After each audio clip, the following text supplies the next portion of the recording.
Hello students, today we will discuss English grammar. Our topic is in tense. It is my second lecture. In my previous lecture I have told you about present indefinite tense. पिछले lecture में मैंने आपको present indefinite tense के बारे में बताया था. आज हम प्रेजेंट कंटिन्यूअस टेंस के बारे में पढ़ेंगे. इसकी पहचान, अगर हिंदी में इसकी पहचान की बात करें तो वाक्यों का अंत होता है रहा है, रही है या रहे हैं या रहा हूं. मतलब हिंदी वाक्यों का अंत इनमें से किसी एक के द्वारा होता है. जिसमें रहा है, रही है तो एक वचन के लिए है, रहे हैं बहुवचन के लिए है, और रहा हूं जब मैं यूज करते हैं अपन उस टाइम पे यूज होता है. तो ये इसकी पहचान होती है. इससे अपने को पता चलता है कि ये प्रेजेंट कंटिन्यूअस टेंस का सेंटेंस है. अब इसके रूल्स की बात करें अगर अपन इंग्लिश में, इनके रूल्स क्या होते हैं तो उन रूल्स में सबसे पहले आता है एफर्मेटिव सेंटेंस का रूल. क्योंकि सेंटेंस के बारे में मैंने बताया था आपको, एफर्मेटिव या असर्टिव जिसको बोलते हैं पॉजिटिव सेंटेंस. तो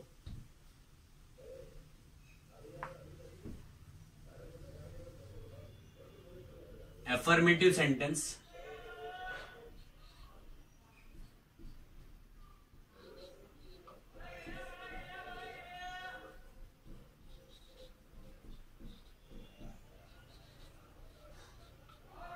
इस टेंस के लिए फर्स्ट रूल अगर हम देखें तो आई के साथ में एम जुड़ता है प्लस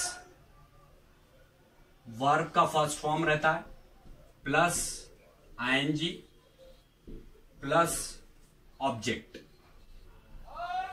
इस टाइप का सेंटेंस बनता है और लास्ट में full stop. I plus am plus verb का first form plus ING plus object, इस टाइप से सेंटेंस बनेगा. अब सेकंड, इसी में अगर सेकंड की बात करें तो ही, शी, इट या एनी नेम है, कोई नाम किसी व्यक्ति का, या सिंगुलर है, कोई भी एक वचन यूज करें अगर अपन, तो उस परिस्थिति में इसमें इज लगता है प्लस वर्ब का first form plus ING plus object. और अगर इसकी जगह पर हम बहुवचन या प्लूरल की बात करें या फिर सब्जेक्ट हमारा वी, यू या दे या प्लूरल हो तो उस परिस्थिति में इसमें आर का यूज होता है plus V1 plus ING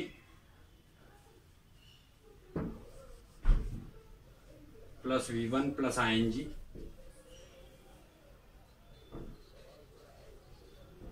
plus object. इस टाइप के सेंटेंस बनते हैं. अब इसमें अगर अपन एग्जाम्पल लें कोई सा, जैसे मां खाना पका रही है, तो ये एक वचन है, मां खाना पका रही है क्योंकि singular. Mother is cooking food, ये वर्ब का फर्स्ट फॉर्म, वर्ब यहां पर कुक है तो मदर इज कुकिंग फूड. इस टाइप से सेंटेंस बनेगा. अगर यहां पर मैं खाना पका रहा हूं ऐसा सेंटेंस होता तो आई एम कुकिंग फूड होता, या फिर हम खाना पका रहे हैं ऐसा होता तो वी आर कुकिंग फूड. इस टाइप से सेंटेंस बनता. ये हुआ एफर्मेटिव सेंटेंस का रूल. अगर इसकी जगह पर हम निगेटिव सेंटेंस की बात करें तो निगेटिव सेंटेंस में इस रूल में केवल और केवल इतना सा चेंज होता है,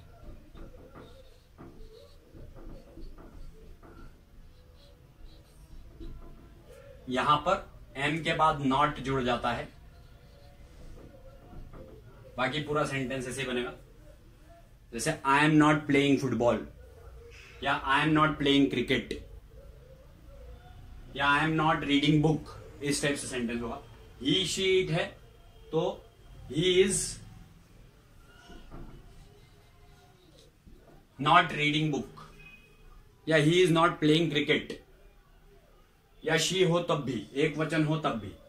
फिर या फिर इसमें अगर अपन मदर वाला ये सेंटेंस ले तो mother is not cooking food, इस टाइप से सेंटेंस बनेगा। या ये जो थर्ड वाला केस है, इसमें अगर सब्जेक्ट के नाम पर वी, यू, दे या प्लूरल मतलब बहुवचन जब होगा तो आर के साथ में यहां पर नॉट यूज होगा प्लस वर्ब का first form plus ING plus object. जैसे suppose we are not playing cricket, we are not playing cricket, या they are not doing homework, इस टाइप से सेंटेंस बनते हैं इसे। ये निगेटिव सेंटेंस था। अब इसके बाद में हम बात करेंगे इंटेरोगेटिव सेंटेंस की। तो जो इंटेरोगेटिव सेंटेंस होता है,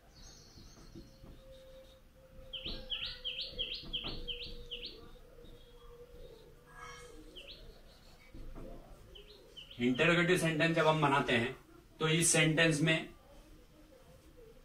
ये नॉट और एम जो है ये यहां पर यूज नहीं होते हुए ये सेंटेंस ऐसा बनता है, एम आई प्लेइंग क्रिकेट या एम आई वॉचिंग टेलीविजन।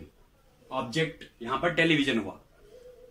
इसके बाद में इस टाइप के सेंटेंस अगर होते हैं तो ये इज और नॉट यहां पर यूज नहीं होता, और यहां स्टार्टिंग में इज लग जाता है। इज प्लस ये oblique she oblique it any name oblique singular plus V1 plus ING plus object. जैसे is he writing essay, is he writing an essay, या इज ही फ्लाइंग काइट, इस type से sentence बनता है। या is she dancing, इस type का वाक्य बनता है। यहां पर अगर थर्ड वाले रूल की बात करें तो वी, यू, दे या प्लूरल अगर होता है इसमें तो ये आर और नॉट यहां से हट जाता है और इसकी जगह पर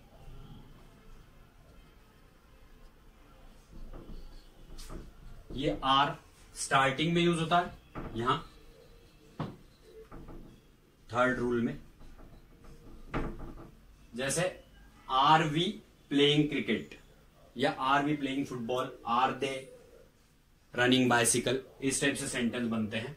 और एक और विशेष बात यह होती है कि इंटेरोगेटिव सेंटेंस जब भी हम बनाते हैं तो प्लस लास्ट में क्वेश्चन मार्क आता है।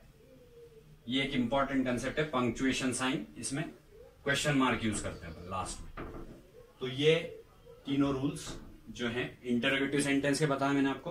अब अगर इसके बाद में हम इंटेरोगेटिव प्लस निगेटिव सेंटेंस की बात करें तो इंटेरोगेटिव प्लस निगेटिव जब बनाते हैं हम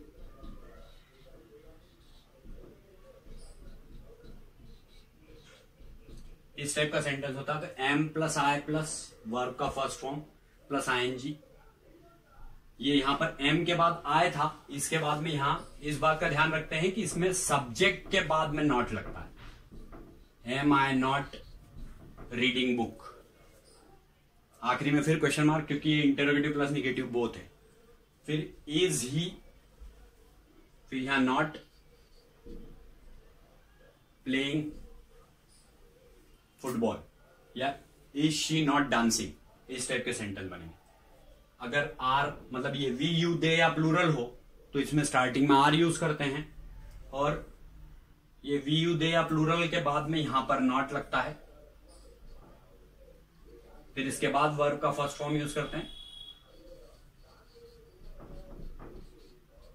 फिर उसमें आईएनजी लगा देते हैं plus object plus question mark, means are we not watching television, इस टाइप से सेंटेंस बनते हैं।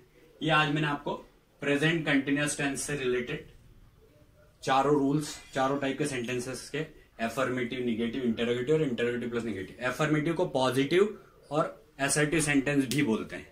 तो इस तरीके से आज हमने प्रेजेंट कंटिन्यूअस टेंस पढ़ा। अब अपन नेक्स्ट लेक्चर में प्रेजेंट परफेक्ट टेंस के बारे में पढ़ेंगे। It is over now.